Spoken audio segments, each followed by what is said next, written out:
अभी मैं हूँ अपने घर में और यहाँ पर एक पत्थर है। इस पत्थर को लगभग 20-22 साल से ज़्यादा हो गए होंगे यहाँ पे। और पहले ये बीच रास्ते में था, अब हमने इसको उठाकर साइड कर दिया।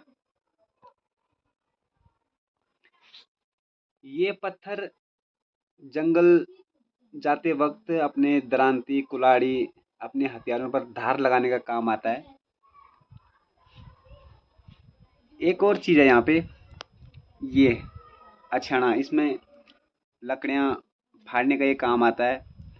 और ये कुछ चीज़ें हैं जो जब कहीं इनका इस्तेमाल नहीं हुआ तो ये फिर ये चीज़ इन चीज़ों में हमारा सहयोग करते हैं दिनचर्या में, हमारी कार्यशैली में।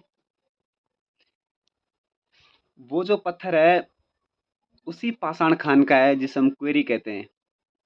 और उसी खान का उसी खाने का एक और पत्थर है जिसे घंडियाल देवता का प्रतीक मानते हैं। घंडियाल देवता का हमने ऊपर लिंग बना के रखा हुआ है। और एक ये पत्थर है जो आते जाते वक्त लोगों इसके ऊपर लोगों का पैर पड़ता था, अभी हमने इसको हटा के साइड में रखा हुआ है। तो कुछ बहुत छोटी चीज़ें हैं ज़िंदगी में। और नेगी जी ने एक बहुत अच्छी कविता लिखी है इन इन चीज़ों पर। गढ़वाल मंडल की बात करें चाहे कुमाऊं मंडल की बात करें, हर ग्रामीण क्षेत्रों में जो लोग घर में रह गए उन्हीं के ऊपर गांव टिका हुआ है। वही गांव के आधार हैं। कहते हैं ना कि किसी माँ के अगर 4 बच्चे हैं, बड़े बच्चे तो अपनी नौकरी पे सेटलमेंट हो जाते हैं, उनको समय मिल पाता है। लेकिन जो छोटा है वो बहुत समय तक घर की जिम्मेदारियां संभालता है, गांव के कामों में सहयोग करता है, खेती बाड़ी देखता है। और जब तक उसका समय जब उसको शहर की तरफ जाना होता है तब तक समय हो जाता है और कई कारणों से वो घर में रह जाता है। एक माँ के कई बच्चे सफल होते हैं और एक बच्चा घर में रहता है, गांव में रहता है। उसी पर आधारित नेगी जी ने एक कविता लिखी है, मैं भी आपको सुनाऊंगा कि घर घुंचू कि ठीक बनी रोन से बुए। तो एक पेड़ के कई भाग होते हैं और कई भाग अपने योग्य के अनुसार उन पर नक्काशियाँ की जाती है। जो किसी काम का नहीं है वो ये है, ये अच्छा। और उसके आकार के अनुसार वो लकड़ी किस योग्य है उसके अनुसार उस पर नक्काशी की जाती है। और बिना उपकरणों के बिना संसाधनों के कितनी अच्छी कलाकृति इसमें दिखाई गई है। और इन लकड़ियों पर ये सिर्फ हस्तशिल्पकारों की कला है कि ठीक ही बनी रोन छे बुए कि हे घर घुंचू सदनी लकड़े फड़नी रोंदी कभी तिन तय अछाना थे भी पूछी किसी अछाणों की लबनी। कहने का मतलब है कि कभी खुद से तो सवाल तो उठा होगा कि मैं घर गांव में ही क्यों रह गया हूँ। किस्यू भी तो वही डाल को लकड़ू छो, जय डाल का लकड़ों से तिबारी का सजीला खंभ, खोली का गणेश, मोरी का नारायण, मोर संगाड़ बण्या छन।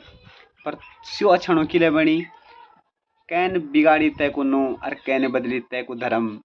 ठीक बनी रोन छे बुए कि ठीक ही बनी रोन छे बुए कि हे घर घुंचू दथुड़ा थमाला पल्योणी रोंदी पर कभी तिन तय पल्यंथरा थे भी पूछी किस्यू पल्यंथरू किले बणी। किले रेंदू रोज घिसेणु लोकरे मार सोणु यू भी तो वही खानी को ढूंगू छो कि जय खानी का ढूंगू से देवतों का लिंग, छाज, मंदिरों का कलश, स्तंभ बण्या छन। पर स्यू पल्यंथरू किले बणी कैन बिगाड़ी तय को नो कैन बदली तय को धर्म। ठीक बनी रोन से बुए। एक और चीज़ है हनबेड़ा। हनबेड़ा हम किचन में जब खाना बनाते हैं तो गर्म बर्तन पकड़ने में हमारा सहयोग करता है, लेकिन उस कपड़े की भी कोई इज्जत नहीं है। वो भी उसी जिस कंपनी के ये कपड़े हैं, जिस कंपनी के कपड़े हमारी टोपी बनी है, जिस कंपनी के कपड़ों से कई कुछ बना है, तो ठीक बनी रोन से बुई कि खानों पकाउन वक्त है कभी तीन तय हनबेड़ भी पूछी किसी हनबेड़ू की लबणी। स्यू भी तो वही कबासी का ताना बाना से बण्युं च। जे कबासी का ताना बाना से रानियों की ठाटी, टालखी, ठुकदारों की टोपली, पगड़ी बणी छन। पर स्यू हनबेड़ू किले बणी, कैन बिगाड़ी तैकु नु, कैन बदली तैकु धर्म। तो कभी तूने खुद से भी सवाल किया, खुद से भी ये चीजें पूछी कि तू घर गांव में क्यों रह गया, तूने क्यों और नौकरियों की तरफ, प्रदेश की तरफ ध्यान नहीं दिया। तो हर कोई अपनी जगह पे ठीक है, हर कोई अपनी जगह पे, हर किसी की मान्यता है, हर किसी का सम्मान है। तो ये एक बहुत सुंदर कविता है, बहुत गहरी पंक्तियाँ इस कविता में है और ये कविता बहुत अच्छी थी, इसलिए मैंने आपको सुनाई।